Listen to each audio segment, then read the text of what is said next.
பசுபதியார் அப்படின்னு சொல்லக்கூடிய சிவனடியார். இந்த ருத்ர பசுபதிய சிவனடியார் வந்து சுவாமி மேலே ரொம்ப ரொம்ப பற்றற்றவர். இவர் வேதியர் குலத்தில், அதாவது சிவ அந்தனராக பிறந்தவர். இவருக்கு தினந்தோறும் ருத்ரபாராயணம், அதாவது சிவபெருமானுக்கேற்ற கிருஷ்ண யஜுர்வேதத்தில் நாம் உரைக்கின்ற ஸ்ரீருத்ரத்தை நினைச்சு, அதாவது ருத்ரத்தை சொல்லியே சுவாமி கிட்ட மோட்சத்தை அடைந்தவர் இந்த ருத்ர பசுபதியார். அதனால தான் இவருக்கு பேர் ருத்ர பசுபதியார் நாயனார் அப்படின்னு பேர் உண்டு. இவர் என்ன பண்ணுவார்னா, குளத்தில் போயிட்டு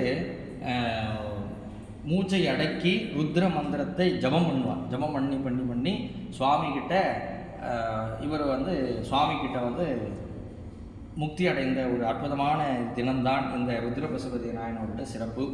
ஏன்னா இது என்ன சொல்ல வருதுன்னு பார்த்தோம்னா, சுவாமி வந்து வேதமும் திருமறைகளும் இரண்டு கண்ணாக பாவித்தப்பார். அப்போ சுவாமி வேதங்கள்ன்றது மிக்க ஒரு சித்தமான ஒரு விஷயம். அதனால் சுவாமியை வந்து வேதத்தால் தான் அடியார்கள் வந்து அந்த காலத்தில் தொழுது வழிபட்டார்கள். அதனால் வேதமும் நமக்கு பெரியது, திருமுறையும் நமக்கு பெருசுன்னு எடுத்து காட்டுவதற்காக தான் இந்த ருத்ர பசுபதியார் அப்படின்னு இந்த 63 நாயன்மாரில் வேதத்துக்குன்னு ஒரு மரியாதை கொடுத்து சுவாமி அவருக்கு முக்தி அடைஞ்சு அவரையும் ஒரு அடியாராக இந்நாளிலே சேர்த்துருக்கார். அதனால் நாம் சுவாமிக்கு எப்படி ருத்ர பாராயணத்தை பண்ணுறோமோ அதுபோல் மந்திரங்களிலே தாய் மந்திரம் எந்த மந்திரம்னா சுவாமிக்கு ருத்ரன் தான் விசேஷமான சொல்லப்படுறது.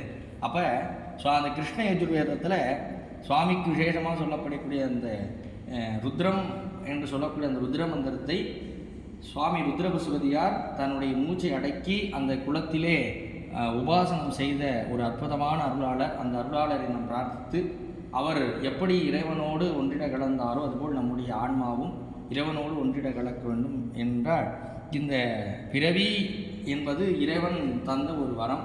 அந்த பிறவியிடம்